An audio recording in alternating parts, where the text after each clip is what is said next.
मेरा इनकलाबी सलाम। आज 2 हफ्ते से ज़्यादा हो गया है जब जेएनयू से एक स्टूडेंट अबडक्टेड हो गया है। I will not use the word missing. मैं ज़्यादा बात नहीं कहना चाहूँगी। आप सभी जानते हैं कि क्या हुआ है, कितने सारे मोड ऑफ प्रोटेस्ट भी हुए हैं और इसमें प्रशासन का रिस्पांस क्या हुआ है, दिल्ली पुलिस का रिस्पांस क्या हुआ है। जब बसंत विहार और आईटीओ 2 जगह हम उनके सामने प्रोटेस्ट किए हैं, ऊंची आवाज़ उठाए हैं उनके सामने, लेकिन कोई जवाब नहीं आया उनकी तरफ से। तो यहाँ पे आई थिंक कोई इंट्रोस्पेक्शन की, जैसे दावा ने कहा और 2-3 साथियों ने कहा, we really need a strong sense of introspection. आप सबको याद होगा कि जब 9 फरवरी का इवेंट हुआ था, उसके बाद जिस तरह से जेएनयू के खिलाफ अटैक्स पे अटैक्स आई थी, मुनीरका के बहुत सारे लोग वापस जेएनयू गेट के सामने आके प्रोटेस्ट किए थे, कहे थे कि अंदर में आतंकवाद पड़ते हैं। जेएनयू के गेट्स को बंद कर दिया गया एंड अंदर हम सब डरे हुए थे। We were all scared. बहुत सारे हेट लिस्ट भी इंटरनेट पे बहुत वायरल हो रही थी, जिनमें लिखा गया था no the JNU traitors and expose them. And उसमें नीडलेस टू से उसमें majority of the names were Muslims, क्योंकि it happened to be a Kashmir issue. तो लेकिन जब वहाँ पे जेएनयू पर एक ऑनस्लॉट हुआ, फैशिस्ट अटैक हुआ, वहाँ पे रोज जब लेक्चर्स शुरू हुए, नेशनलिज्म के lectures, when we said that what the nation really needs to know, हम यहाँ से सिखाए इंडिया को व्हाट नेशनलिज्म एक्चुअली मीन्स। कितने सारे लोग आते थे उन लेक्चर्स को सुनने के लिए। बट व्हाई इज इट कि अगर उस वक्त इतना मोमेंटम था, उस वक्त इतनी मोबिलाइजेशन हुई थी, उस वक्त JNU showed its strength in numbers of its students, तब यहाँ आज वो स्ट्रेंथ मौजूद क्यों नहीं है? Why is that momentum and mobilisation missing from here? एक सवाल तो ये है which we really have to answer. यहाँ के बहुत सारे लीडर्स ने आके कहा है कि ये प्रोटेस्ट में नंबर्स नहीं आ रहे, वो ब्लॉकेड उठा दिया गया बिकॉज लोग वहाँ नहीं थे। Instead of having this leadership versus students issue, वैसे आप नहीं करके आप खुद अपने आप से पूछिए कि लीडर्स यहाँ पे क्या किए हैं to mobilise students. Instead of simply saying कि जेएनयू के खिलाफ बहुत सारे क्रिटिक्स किए जा रहे हैं, जेएनयू के खिलाफ कंट्रोवर्सी चल रही है, जेएनयू के खिलाफ कंस्पिरेसी चल रही है, ये बात ना कह के आप यहाँ पे सीधी तरह से please address the question of why students are not coming. उस वक्त आप मोमेंटम बनाए थे 9 फरवरी के बाद, लेकिन आज मोमेंटम क्यों नहीं बन रही है? ये सवाल मैं जेएनयू से पूछना चाहूंगी।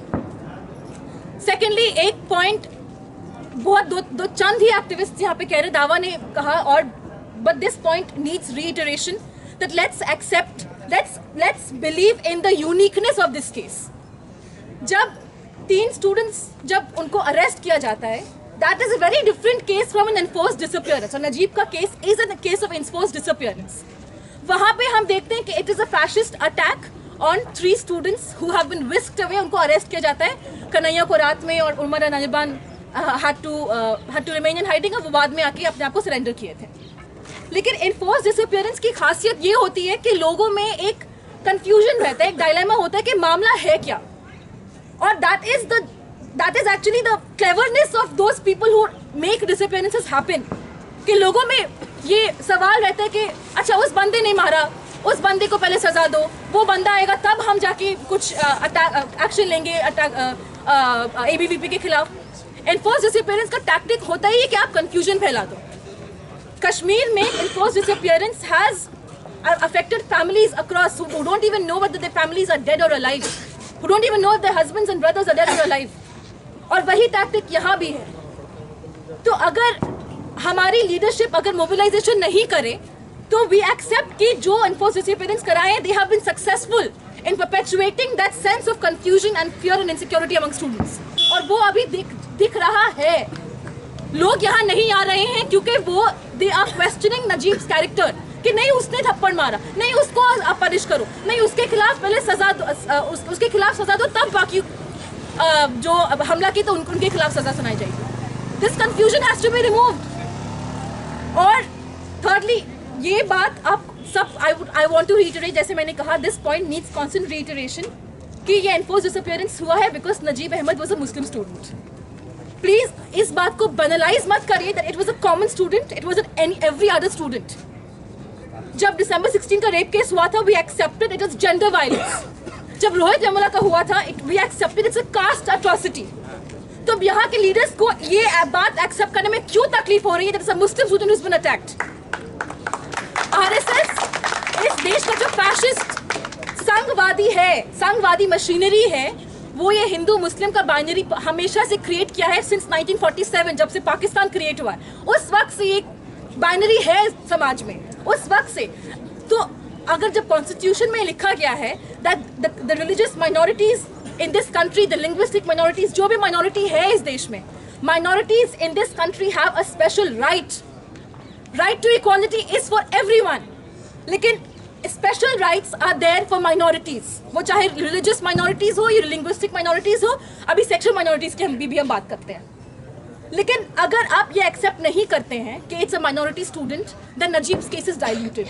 और आप प्लीज ये कहना बंद कीजिए कि अगर हम कहें कि नजीब के केस में it was his identity which was attacked, it was his Muslimness which was attacked, तो बीजेपी स्ट्रांग हो जाएगा, बीजेपी का मुद्दा और बरकरार हो जाएगा यहाँ पे। That is not true. अगर आप वो कह रहे हैं तो you are in fact strengthening BJP's case, क्योंकि BJP I mean Sangh Parivar, why am I saying BJP, Sangh Parivar चाहता है कि यहाँ पे जो रिलीजियस माइनॉरिटी की खास किस्म की जो वल्नरेबिलिटी है, यहाँ पे जो इनसिक्योरिटी है, वो इनसिक्योरिटी हमेशा से रहे। तो हमें चाहिए कि हम एक पर्टिकुलर केस की वल्नरेबिलिटी को एक्सेप्ट करें और फिर उसके लिए लड़ें। We accepted that Rohith Vemula was ostracised, expelled, वो वेलीवाड़ा में जाके रहा था, he was ultimately institutionally murdered because he was a दलित। और हम इसी बात से पूरा campaign justice for Rohit Vemula movement किए थे। तो इस बात को हमें एक्सेप्ट करना होगा that Najeeb Ahmed was a Muslim student. इस बात कहने से there is no divisiveness which has been divisiveness, ये बात डिवाइसिव नहीं होनी चाहिए। ये बात ना तो पोलराइजेशन की बात है, दिस ये बात कहना is just a question of recognition, a recognition of the rights of minorities in this country। and जब मैं बोलती हूँ rights of minorities in this country, तो rights of minorities in JNU also needs to be emphasized।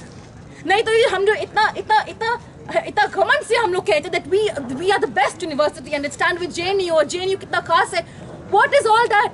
All that is meaningless unless the most vulnerable, the most defenseless student on this campus can be defended against an entire fascist state machinery। State machinery तो प्रधानमंत्री से जाके the most common ABVP गुंडा, उनके तो machinery है ना। तो अगर उसके लिए लड़ना है तो we need to accept what is the dignity and status of minorities, क्योंकि लेट्स एक्सेप्ट द फैक्ट कि बीजेपी और जो 2002 से लेकर 2002 से पहले भी है, anti Muslimness is the plank of their power in this country. तो अगर हम इसको काउंटर करना है तो वी विल से कि ठीक है नजीब अहमद मुस्लिम था, but we will still come, क्योंकि हमारा एक्टिविज्म का बेसिक मोटिव होना चाहिए कि मुझे उसकी आइडेंटिटी ना देख के, कास्ट, रिलीजियस आइडेंटिटी, अगर कुछ भी हो, I will still come and stand for you.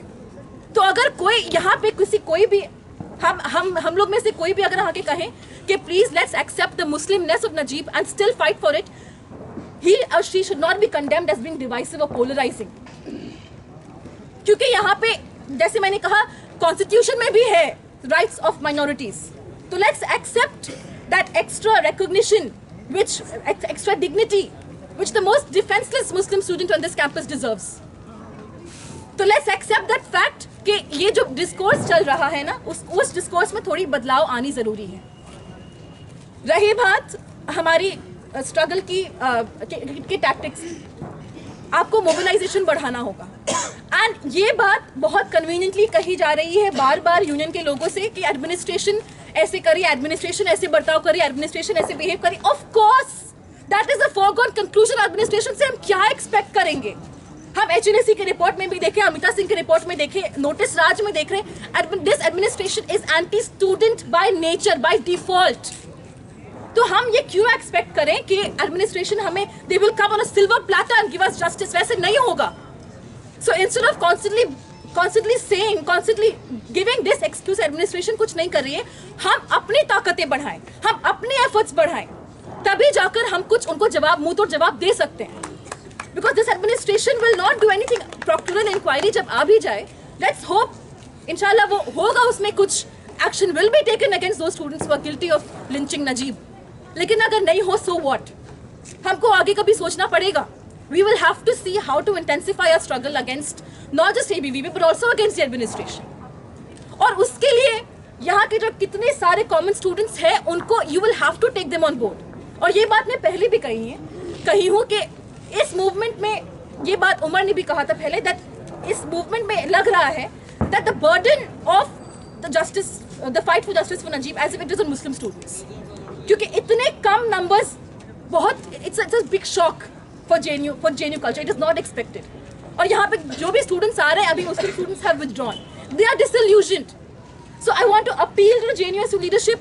Please try to increase the momentum of this movement and also please regain the trust of JNU students, of Muslim students, ताकि ये ensure कर सके कि हमारी आने दिनों में जब स्ट्रगल इंटेंसिफाई करनी पड़ेगी तो all students will come again.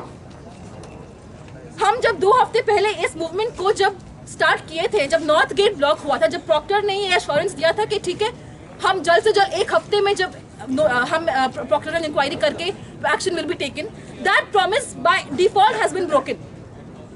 लेकिन इस तरफ से क्या देख रहे हैं कि हमारी स्ट्रगल्स कम हुई है, हम नाकामयाब हुए हैं, हमारे नंबर्स घट रहे हैं. So in order to take, administration तो अपनी तरफ से डिले कर रही है, लेकिन हमारी नंबर्स भी कम हो रही है. And the responsibility for this has to be taken by the JNUSU leadership. मैं कोई एक्यूजेशन नहीं कर रही हूँ, but I am giving a critique which is, I am giving a critique to this situation, a critique which needs to be enunciated. कि सारी students की ताकत मिलके ही हम कुछ आगे बढ़ सकते हैं. क्योंकि अगर प्रोक्टोरल इंक्वायरी तक, अगर अभी भी 2 दिन बाकी है, अगर प्रोक्टोरल इंक्वायरी की का सेंटेंसिंग जो है, if we want them to be in favor of Najib and against those criminals who lynched him, तब हमें अपनी स्ट्रगल और बढ़ानी होगी, हमें और तादाद में आनी पड़ेगी. और जो लोग अभी तक कंफ्यूजन में बैठे हुए हैं कि नजीब का ये है और नजीब वो किया था, उनकी कंफ्यूजन हटानी पड़ेगी. सो फॉर दैट मोबिलाइजेशन की ज़रूरत है, mouth to mouth, door to door, जिस तरह से कैंपेन हो उस तरह से कैंपेन की ज़रूरत है. और अगर कॉमन स्टूडेंट्स आए तो उनको आप रिपोर्ट कीजिए. मैं ये देख रही हूँ कि when the JNUSU comes in reports, so it is first done to a very special clique of the leadership. That has to be stopped. Come and report to everyone present here. Please don't be seen as if you are roaming around in a special clique of certain parties in power. हम यहाँ पे कोई party politics accept नहीं करेंगे. We want justice for Najib, and the justice for Najib means justice for a common Muslim student studying here, a common JNU student studying here. So I want to appeal to the JNUSU leadership, JNUSU representatives, that आने वाले दिनों में please intensify your efforts. Please trust students who come here. इसका ऐसा लगता है as if you don't trust the students who are coming here. If you trust, they will also trust. और proctoral inquiry के वक्त जब तक वो नहीं है, we should intensify this struggle.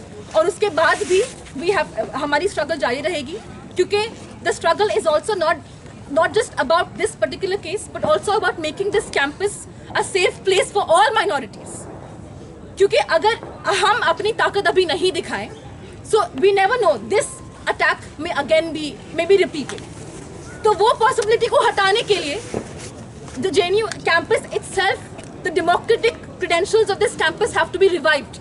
हम democratic credentials की बहुत बात करते हैं, लेकिन अगर एक नजीब जैसा डिफेंसलेस स्टूडेंट अगर अटैक हो सकता है, तो हमें सवाल करने की ज़रूरत है कि हमारा कैंपस कितना इंक्लूसिव, कितना डेमोक्रेटिक है. I am not even talking about viva voce marks, not even talking about deprivation points. पहले तो यहाँ पे right to life and security, right to life, liberty and security of person के साथ तो हम लोग जी लें. फंडामेंटल राइट्स तो पहले वो है, पहले वो कर लें, तब जाके हम एकेडमिक क्वालिफिकेशंस की बात करें. मैं बस इतना ही कहना चाहती हूँ कि we have to intensify our struggles, we have to come out in larger numbers, and we have to try our best to remove confusion from amongst our numbers. जब तक confusion हम में से नहीं हटेगा, ABVP is always winning the game. शुक्रिया इनकलाब.